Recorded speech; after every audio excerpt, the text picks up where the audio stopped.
All right, my friend, I'm not going to give you 5 or 10. I'm going to give you 17 different business credit score hacks that you can use to get really high business credit scores.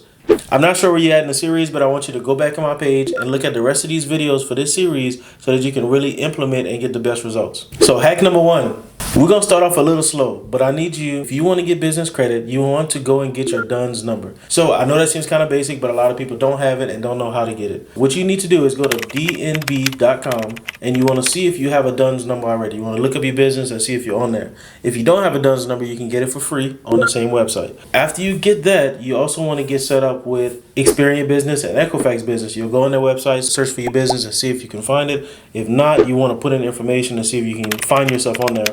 And a lot of times you probably won't be on Experian or Equifax because you don't have any business credit at all. And once you get your DUNS number, you need to get at least 3 payment experiences for you to get a payday score. Payday score is pretty easy to get. So when people say, yeah, you can buy this company, or yeah, I can help you to get an 80 payday score, 80 payday score is not really that hard to get. So I want you to really focus in with me, build the foundation with me, and it's going to help you to get better credit scores in the future.